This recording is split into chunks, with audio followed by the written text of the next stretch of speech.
वाल्मीकि रामायण के अनुसार ऋषि विश्वामित्र द्वारा कही गई मां गंगा जन्म की कथा। ऋषि विश्वामित्र ने इस प्रकार कथा सुनाना आरंभ किया। पर्वतराज हिमालय की अत्यंत रूपवती, लावण्यमयी एवं सर्वगुण संपन्न दो कन्याएं थी। सुमेरु पर्वत की पुत्री मैना इन कन्याओं की माता थी। हिमालय की बड़ी पुत्री का नाम गंगा और छोटी पुत्री का नाम उमा था। गंगा अत्यंत प्रभावशाली और असाधारण देवी गुणों से संपन्न थी। वो किसी बंधन को स्वीकार न कर मनमाने मार्गों का अनुसरण करती थी। उसकी इस असाधारण प्रतिभा से प्रभावित होकर देवता लोग विश्व के कल्याण की दृष्टि से उसे हिमालय से मांग कर ले गए। पर्वतराज की दूसरी कन्या उमा बड़ी तपस्विनी थी। उसने कठोर एवं असाधारण तपस्या करके महादेव जी को वर के रूप में प्राप्त किया। विश्वामित्र के इतना कहने पर राम ने कहा, हे भगवान, जब गंगा को देवता लोग सुरलोक ले गए तो पृथ्वी पर कैसे अवतरित हुई और गंगा को त्रिपथगा क्यों कहते हैं? इस पर ऋषि विश्वामित्र ने बताया, महादेव जी का विवाह तो उमा के साथ हो गया था, किंतु 100 वर्ष तक भी उनके किसी संतान की उत्पत्ति नहीं हुई। एक बार महादेव जी के मन में संतान उत्पन्न करने का विचार आया। जब उनके इस विचार की सूचना ब्रह्मा जी सहित देवताओं को मिली तो वे विचार करने लगे कि शिव जी के संतान के तेज को कौन संभाल सकेगा। उन्होंने अपनी इस शंका को शिव जी के सम्मुख प्रस्तुत किया। उनके कहने पर अग्नि ने ये भार ग्रहण किया और परिणाम स्वरूप अग्नि के समान महान तेजस्वी स्वामी कार्तिकेय का जन्म हुआ।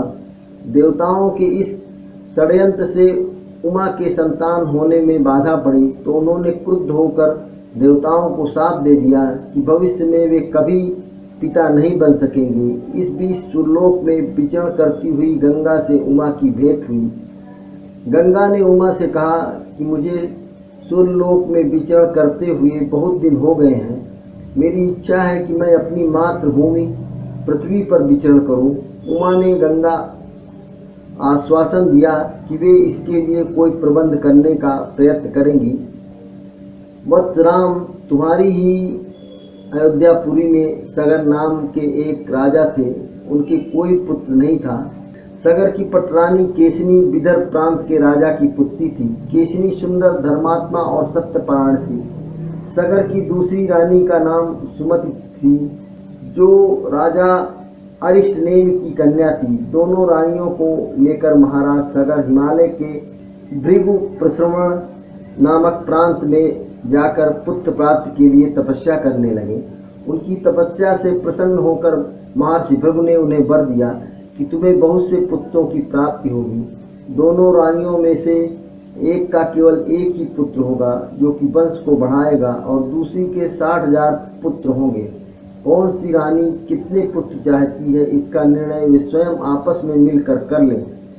केशिनी ने वंश को बढ़ाने वाले एक पुत्र की कामना की और गरुड़ की बहन सुमति ने 60,000 बलवान पुत्रों की।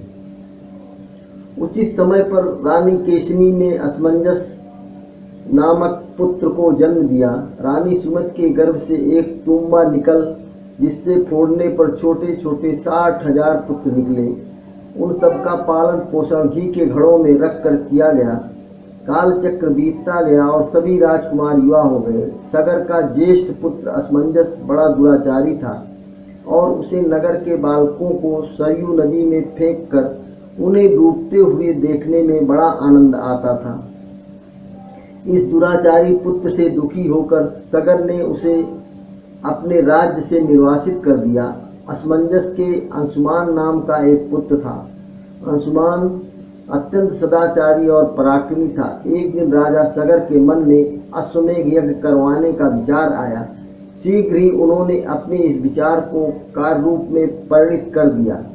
राम ने ऋषि विश्वामित्र से कहा, गुरुदेव, मेरी रुचि अपने पूर्वज सगर की यज्ञ गाथा को विस्तार पूर्वक सुनने में है, अतः कृपा करके इस वृतांत को पूरा सुनाइए। राम के इस तरह कहने पर ऋषि विश्वामित्र प्रसन्न होकर कहने लगे, राजा सगर ने हिमालय एवं विंध्याचल के बीच की हरी भरी भूमि पर एक विशाल यज्ञ मंडप का निर्माण करवाया। फिर अश्वमेध यज्ञ के लिए श्यामकर्ण घोड़ा छोड़कर उसकी रक्षा के लिए पराक्रमी अंशुमन को सेना के साथ उसके पीछे पीछे भेज दिया। यज्ञ की संभावित सफलता के परिणाम की आशंका से भयभीत होकर इंद्र ने एक राक्षस का रूप धारण करके उस घोड़े को चुरा लिया। घोड़े की चोरी की सूचना पाकर सगर ने अपने 60,000 पुत्रों को आदेश दिया कि घोड़ा चुराने वाले को पकड़कर या मारकर घोड़ा वापस लाओ। पूरी पृथ्वी में खोजने पर भी जब घोड़ा नहीं मिला तो इस आशंका से कि किसी ने घोड़े को तहखाने में न छुपा रखा हो, सगर के पुत्रों ने संपूर्ण पृथ्वी को खोदना आरंभ कर दिया। उनके इस कार्य से असंख्य भूमितल निवासी प्राणी मारे गए। खोदते समय वे पाताल तक जा पहुँचे। उनके इस नृशंस कृत्य की देवताओं ने ब्रह्मा जी से शिकायत की तो ब्रह्मा जी ने कहा कि ये राजकुमार क्रोध एवं मद में अंधे होकर ऐसा कर रहे हैं। पृथ्वी की रक्षा कर दायित्व तो कपिल पर है, इसलिए वे इस विषय में कुछ न कुछ अवश्य करेंगे। पूरी पृथ्वी को खोदने के बाद भी जब घोड़ा और उसको चुराने वाला चोर नहीं मिला तो निराश होकर राजकुमारों ने इसकी सूचना अपने पिता को दी। रुष्ट होकर सगर ने आदेश दिया कि घोड़े को पाताल में जाकर ढूंढो। पाताल में घोड़े को खोजते खोजते वे सनातन वसुदेव कपिल के आश्रम में पहुंच गए। उन्होंने देखा कपिल देव आंखें बंद किए बैठे हैं और उन्हीं के पास यज्ञ का वो घोड़ा बंधा हुआ है। उन्होंने कपिल मुनि को घोड़े का चोर समझकर उनके लिए अनेक दुर्वचन कहे और उन्हें मारने के लिए दौड़े। सगर के इन कुकृत्यों से कपिल मुनि की समाज भंग हो गई। उन्होंने क्रुद्ध होकर सगर के उन सब पुत्रों को भस्म कर दिया। जब महाराज सगर को बहुत दिनों तक अपने पुत्रों की सूचना नहीं मिली तो उन्होंने अपने तेजस्वी पौत्र अंशुमन को अपने पुत्रों और घोड़ों का पता लगाने के लिए आदेश दिया। वीर अंशुमान शस्त्रास्त्रों से सुसज्जित होकर उसी मार्ग से पाताल की ओर चल पड़ा जिसे उसके चाचाओं ने बनाया था। मार्ग में जो भी पूजनीय ऋषि मुनि मिले उनका यथोचित सम्मान करके अपने लक्ष्य के विषय में पूछता हुआ उस स्थान तक पहुंच गया जहां पर उसके चाचाओं के भस्मीभूत शरीरों की राख पड़ी थी और पास ही यज्ञ का घोड़ा चल रहा था। अपने चाचाओं के भस्मीभूत शरीरों को देखकर उसे बहुत दुख हुआ। उसने उनका तर्पण करने के लिए जलाशय की खोज की किंतु उसे कहीं जलाशय दिखाई नहीं पड़ा। तभी उसकी दृष्टि अपने चाचाओं के मामा गरुड़ पर पड़ी। उन्हें सादर प्रणाम करके अंशुमान ने पूछा कि बाबा जी, मैं इनका तर्पण करना चाहता हूँ। पास में यदि कोई सरोवर हो तो कृपा करके उसका पता बताइए। यदि आप इनकी मृत्यु के विषय में कुछ जानते हैं तो भी मुझे बताने की कृपा करें। गरुड़ जी ने बताया कि किस प्रकार उसके चाचाओं ने कपिल मुनि के साथ उद्दंड व्यवहार किया था, जिसके कारण कपिल मुनि ने उन सबको भस्म कर दिया। इसके पश्चात गरुड़ जी ने अंशुमान से कहा कि ये सब अलौकिक शक्ति वाले दिव्य पुरुष के द्वारा भस्म किए गए हैं, अतः लौकिक जल से तर्पण करने से इनका उद्धार नहीं होगा। केवल हिमालय की ज्येष्ठ पुत्री गंगा के जल से ही तर्पण करने पर इनका उद्धार संभव है।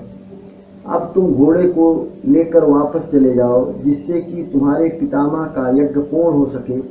गरुड़ जी की आज्ञा अनुसार अंशुमान वापस अयोध्या पहुंचे और अपने पितामह को सारा वृतांत सुनाया। महाराज सगर ने दुखी मन से यज्ञ पूरा किया।